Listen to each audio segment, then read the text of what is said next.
बिस्मिल्लाहिर्रहमानिर्रहीम अस्सलाम वालेकुम। वेलकम टू पाक junior school and college official channel. 9th biology के कोर्स में हमारा चल रहा है चैप्टर 5 जिसका नाम है सेल साइकिल। तो अपने आज के लेक्चर में हम जो टॉपिक्स कवर करने वाले हैं वो है सिग्निफिकेंस ऑफ माइटोसिस। आज हम ये सीखेंगे कि जो हमारी बॉडी के सेल्स माइटोसिस के ज़रिए डिवाइड होते हैं तो उनकी डिवीज़न से हमें क्या फ़ायदा होता है, उनकी डिवीज़न क्यों ज़रूरी है। कल हमने देखा था कि अगर ये डिवीज़न बगैर किसी कंट्रोल के हो जाए तो वो ट्यूमर यानी कि कैंसर भी बन सकता है। तो आज हम देखेंगे कि अगर ये एक रेगुलर मैनर से होता रहे, एक सही अंदाज से परफॉर्म होता रहे तो इसका हमें क्या फ़ायदा होता है। तो सिग्निफिकेंस ऑफ माइटोसिस में आज हम यही चीज़ें तो समझने वाले हैं। तो इसके कुछ इंपॉर्टेंट पॉइंट्स हैं जो हम आज डिस्कस करेंगे, जिसमें growth and development, cell replacement, regeneration और एसेक्सुअल रिप्रोडक्शन शामिल है। तो स्टार्ट करते हैं। सिग्निफिकेंस ऑफ माइटोसिस, सबसे पहला पॉइंट है ग्रोथ एंड डेवलपमेंट कि जो माइटोसिस यानी कि एक ऐसा प्रोसेस जिसके ज़रिए हमारी बॉडी के सेल्स डिवाइड होते हैं, जिसको हम माइटोसिस कहते हैं, तो ये हमारी बॉडी में ग्रोथ और डेवलपमेंट के लिए काम करता है। अब ग्रोथ और डेवलपमेंट का तो सबसे पहले आपको पता होना चाहिए कि ये क्या चीज़ें हैं। ग्रोथ में भी सेल्स अपने आप को डिवाइड करके अपनी क्वांटिटी में इजाफा करते हैं, और ग्रोथ में भी एक सेल अपने आप को इतनी दफ़ा माइटोसिस के ज़रिए डिवाइड करता है कि वो बहुत सारे सेल्स का एक ग्रुप बन जाता है। अब इनमें क्या फ़र्क है, अभी हम बात कर रहे हैं ग्रोथ की, तो हम सेम वही वर्ड्स यूज़ कर रहे हैं कि सेल अपने आप को डिवाइड करके मल्टीपल सेल्स बन जाते हैं, और डेवलपमेंट के लिए भी हम सेम वर्ड यूज़ कर रहे हैं कि सेल्स अपने आप को डिवाइड करके मल्टीपल सेल्स बन जाते हैं। तो इन दोनों में फ़र्क क्या हुआ? फ़र्क बहुत ही सिंपल है ग्रोथ में और डेवलपमेंट में।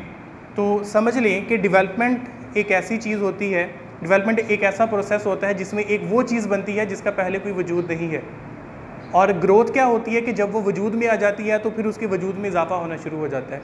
बहुत सिंपल चीज़ मैं आपको बताता हूँ कि एक अंडा अगर आप लें तो उस अंडे के अंदर चूज़ा नहीं है, तो अगर हम उसको 38 डिग्री सेंटीग्रेड पर 21 डेज़ के लिए रखें तो उसके अंदर सेल्स डिवाइड होना शुरू हो जाएंगे, और डिवाइड होते होते उसके अंदर वो चूज़ा बनना शुरू हो जाता है। ये डेवलपमेंट है कि पहले उस अंडे के अंदर चूज़ा नहीं था, लेकिन अब सेल्स ने रिपीटेडली अपने आप को डिवाइड किया तो फिर सेल्स की डिफरेंट लेयर्स बनती हैं। ये एक लंबा चौड़ा प्रोसेस चलता है, लेकिन इसका रिज़ल्ट ये निकलता है कि चूज़ा बन जाता है। और जब उस अंडे के अंदर चूज़े के तमाम ऑर्गन्स डिवेल्प हो जाते हैं, अब उन ऑर्गन्स ने अपने साइज़ में इजाफा करना होता है। तो अब वो अपने साइज़ में इजाफा करने के लिए जो सेल्स अपने आप को डिवाइड करेंगे वो ग्रोथ होगी। तो दोनों केसेस में हम देख रहे हैं कि माइटोसिस बहुत इंपॉर्टेंट है। एक सिंगल सेल यानी कि जाइगोट, अगर आप इसकी एग्जांपल ले रहे हैं एग की यानी कि अंडे की, और हमने उसके अंदर चूज़े की बनने की एग्जांपल ली, तो वो कौन सा सेल है उस अंडे के अंदर जो एक चूज़े को बना रहा है? वो एक ऐसा सेल है जिसको हम जाइगोट कहते हैं। तो एक सिंगल सेल जाइगोट से एक मुकम्मल मल्टी सेलुलर ऑर्गेनिज्म बनने तक का जो एक सफ़र है वो माइटोसिस के ज़रिए होता है। तो ये डिफरेंस था, एक ब्रीफली हमने किया कि ग्रोथ में और डेवलपमेंट में हमने फ़र्क देखा, तो ये भी माइटोसिस की वजह से है।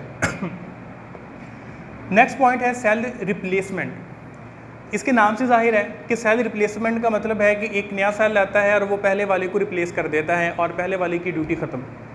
अब सेल रिप्लेसमेंट से पहले आप ये कॉन्सेप्ट समझें कि हमारी बॉडी में जो सेल्स बनते हैं उनकी भी एक लाइफ टाइम है, एक ज़िंदगी है, एक पीरियड है, और उस पीरियड के बाद उन्होंने ख़त्म हो जाना है और उनकी जगह पे नए सेल्स ने आ जाना है। This is called cell replacement.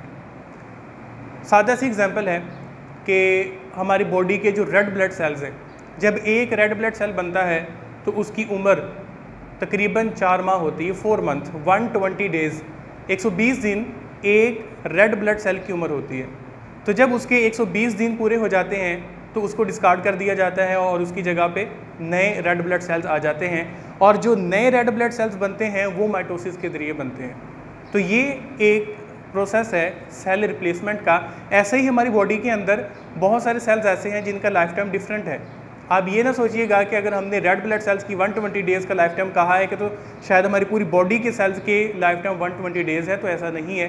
Body के डिफरेंट सेल्स के लाइफ टाइम जो है वो डिफरेंट होते हैं। जैसा कि हमारी स्किन के जो सेल्स होते हैं वो मैक्सिमम जो है वो 3 मंथ के बाद टोटली रिप्लेस हो चुके होते हैं, और हमारे जो बोन सेल्स होते हैं वो सबसे ज़्यादा लाइफ पीरियड वाले होते हैं वो 20 ईयर्स तक होते हैं, कि 20 साल के बाद जो है वो बोन सेल्स जो है वो एक्सपायर हो जाते हैं और उनकी रिप्लेस पर नए आ जाते हैं। हमारी ज़ुबान के अंदर जो टेस्ट वर्ड्स होते हैं वो 24 आवर्स के बाद उनको रिप्लेस कर दिया जाता है। तो ऐसे बहुत सारे सेल्स हमारी बॉडी के अंदर हैं जिनके लाइफ पीरियड जो है वो कईयों के बहुत शॉर्टर है, कईयों के बहुत लॉन्गर हैं, लेकिन वो जब उनका लाइफ पीरियड ख़त्म हो जाता है तो उसके बाद उनको रिप्लेस करना पड़ता है और वो माइटोसिस के ज़रिए ही रिप्लेस होते हैं।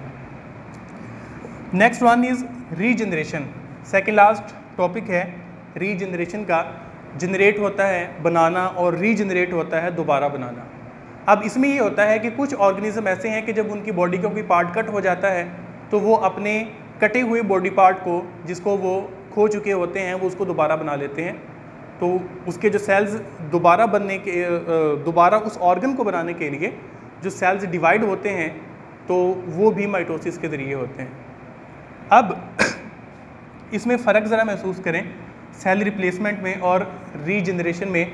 इसमें फ़र्क ये होता है कि जो सेल रिप्लेसमेंट होती है उसमें जो माइटोसिस के ज़रिए नया सेल्स आके रिप्लेस करता है, और जो सेल रिप्लेस हो चुका है वो अपना पूरी ज़िंदगी गुजार चुका होता है और वो एक्सपायर हो चुका होता है, फिर उसकी जगह पे नया सेल आता है। लेकिन रीजनरेशन तब होती है जब सेल की अभी उम्र पूरी नहीं हुई, लेकिन एक्सीडेंटली किसी चोट की वजह से वो सेल जो है वो डेड हो जाता है। उसकी जगह पे जो अब नया सेल बनेगा वो रीजनरेशन के ज़रिए ही बनेगा। स्टारफिश की एग्जाम्पल हम अक्सर लेते हैं कि अगर स्टारफिश का एक बाजू कट जाए तो उसकी जगह पे नया बाजू स्टारफिश दोबारा बना लेती है। बिल्कुल आपने ये भी ऑब्जर्व किया होगा कि छिपकली की अगर पूंछ कट जाए तो वो दोबारा बना लेती है। तो ये दोनों एग्जांपल्स रीजनरेशन की हैं। अब मे भी यहाँ पे आपके जहन में एक क्वेश्चन अराइज हो कि जब इंसान की फिंगर या इंसान का बाजू या टांग कट जाती है तो फिर इंसान जो है वो उसको दोबारा क्यों नहीं बनाता? क्या ये रीजनरेशन हम इंसानों के अंदर नहीं है, सिर्फ ये जानवरों के अंदर ही होती है? तो इसका आंसर है कि रीजनरेशन हमारे अंदर भी होती है। लेकिन अगर आपको फर्स्ट चैप्टर याद हो बायोलॉजी का, उसमें हमने लेवल्स ऑफ ऑर्गेनाइजेशन के बारे में स्टडी किया। हमने देखा कि इलेक्ट्रॉन, प्रोटॉन, न्यूट्रॉन से एटम्स बनते हैं, एटम से आगे मॉलिक्यूल्स बनते हैं, मॉलिक्यूल से सेल ऑर्गेनेली, उससे आगे सेल, सेल से टिश्यू, टिश्यू से ऑर्गन, ऑर्गन से ऑर्गन सिस्टम और आगे फिर आगे एक मुकम्मल ऑर्गेनिज्म बनता है। अब यहाँ पे याद रखें कि रीजनरेशन सिर्फ सेलुलर लेवल तक वो टिश्यू लेवल तक होती है, वो आगे ऑर्गन लेवल तक नहीं होती। एक एग्जांपल से आपको क्लियरली समझ आएगा। अगर आपने देखा हो कि किसी इंसान का बाजू कटा है तो उसका बाजू जहाँ से कटा होता है उसके आगे सिर्फ स्किन बनती है, ना कि वो मुकम्मल बाजू बनता है। उसकी वजह ये है कि जो बाजू है वो ऑर्गन है और जो स्किन है वो टिश्यू है। तो क्योंकि रीजनरेशन सिर्फ टिश्यू लेवल तक होती है तो टिश्यूज़ ने अपने आप को रीजनरेट कर लिया और ऑर्गन अपने आप को रीजनरेट नहीं कर सकते, इसलिए ऑर्गन नहीं बनता, लेकिन जो टिश्यूज़ होते हैं वो अपने आप को ग्रो कर लेते हैं। Last one is asexual reproduction. यहाँ पे एक बहुत इंपॉर्टेंट चीज़ आपने याद रखनी है एसेक्सुअल के हवाले से कि कुछ बायोलॉजिकल टर्म्स हैं जिनके स्टार्ट पे अगर हम ए लगा दें तो वो बिल्कुल उसका जो है वो ऑपोजिट बन जाते हैं, टोटली ऑपोजिट। ये ए का वर्ड भी हो सकता है और ये एन का वर्ड भी हो सकता है। फॉर एग्ज़ाम्पल हम एक वर्ड यूज़ करते हैं कि सेक्सुअल रिप्रोडक्शन, और इसका जो बिल्कुल उलट होगा उसके लिए इसके पहले ए लगा दें तो ये एसेक्सुअल रिप्रोडक्शन बन जाएगा। अब ये टर्म ऊपर वाली टर्म के बिल्कुल उलट है। तो बायोलॉजिकल टर्म्स में अगर आपने किसी भी चीज़ को उलट करना है तो उसके पीछे या हम ए लिखते हैं या एन लिखते हैं। एन की एग्जांपल भी ले लेते हैं। एक टर्म होती है एरोबिक रेस्पिरेशन, जिसका मतलब है कि हम ऑक्सीजन का यूज़ करते हैं सांस लेने के लिए या अपनी बॉडी में एनर्जी पैदा करने के लिए, लेकिन अगर इसके पीछे एन लगा दें और बाकी टर्म को एरोबिक ही रहने दें तो इसका मतलब होता है कि बॉडी में एनर्जी बनाना लेकिन ऑक्सीजन के बगैर, तो वो उलट हो जाता है। तो ये याद रखिएगा ए और एन किसी भी चीज़ को उलट होते हैं। अब एसेक्सुअल रिप्रोडक्शन क्या चीज़ होती है? पहले तो सेक्सुअल को समझे ताकि आपको जो उसका बिल्कुल उलट है एसेक्सुअल, उसको समझने में आपको आसानी होगी। सेक्सुअल रिप्रोडक्शन एक ऐसा मेथड होता है जिसमें 2 पेरेंट्स इन्वॉल्व होते हैं। एक जो है वो मेल मेंबर होता है और एक फीमेल मेंबर होती है। मेल मेंबर की बॉडी के अंदर जो सेल्स बनते हैं उसको स्पर्म्स कहते हैं और फीमेल बॉडी में जो बनते हैं उनको एग कहते हैं। जब एग और स्पर्म दोनों आपस में फ्यूज़ होते हैं तो इनसे जो नया सेल बनता है उसको जाइगोट कहते हैं। आपके जहन में आया कि अभी इसी लेक्चर के अंदर जाइगोट का वर्ड हमने कहीं और भी यूज़ किया था, वो हमने यूज़ किया था यहाँ पे जब हम डेवलपमेंट को स्टडी कर रहे थे, जब हमने कहा था कि एक जाइगोट से एक मुकम्मल ऑर्गेनिज्म या इंडिविजुअल बनने का काम माइटोसिस के ज़रिए होता है। तो इसका मतलब जाइगोट वो सेल है जिससे एक मुकम्मल जानदार बनता है। तो ये वो जाइगोट है जो कि स्पर्म और एग के मिलने से बनता है। और ये जो मेथड होता है इसको हम कहते हैं सेक्सुअल रिप्रोडक्शन।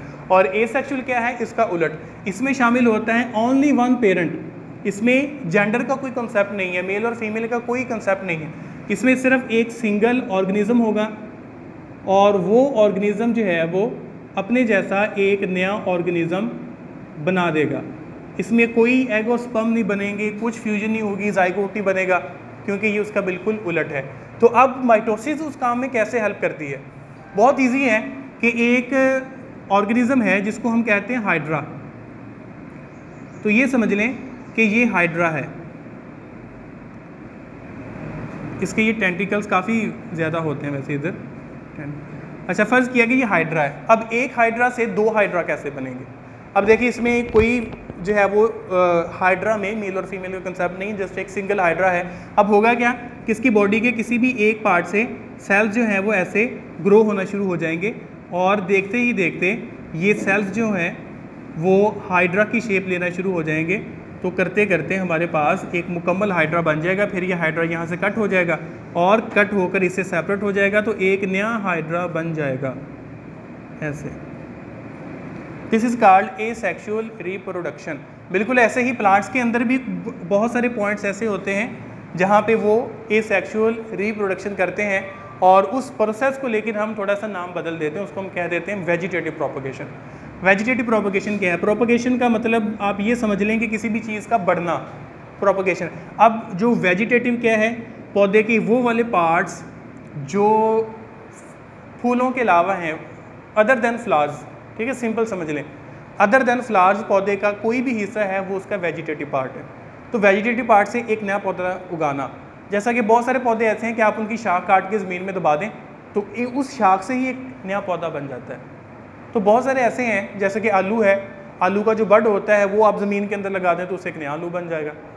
अब ये हम फूलों से काम तो नहीं ना ले रहे, ये बीजों से काम नहीं ले रहे हम तो ले रहे हैं उसके अदर देन फ्लावर्स, फूलों के अलावा, क्योंकि बीजों को अगर हम देखें तो वो पहले फूल होता है, फिर फूल से आगे जो है वो पोलिनेशन, बहुत लंबा चौड़ा प्रोसेस, और फिर आगे कहीं जाके बीज बनता है। तो बीज का ताल्लुक फूल से है। तो बीज के अलावा यानी कि फूल के अलावा पौधे के किसी भी पार्ट से एक नया पौधा बनना वेजिटेटिव प्रोपगेशन होता है, और वो भी माइटोसिस के ज़रिए ही बनता है। तो ये हमारा आज का लेक्चर था जिसमें हमने ये देखा कि माइटोसिस हमारी लाइफ के लिए इतनी इंपॉर्टेंट क्यों है। इंशाल्लाह अगली दफ़ा हम अगले पॉइंट्स पर बात करेंगे। तब तक के लिए अपना ख्याल रखिएगा। अल्लाह हाफ़िज़।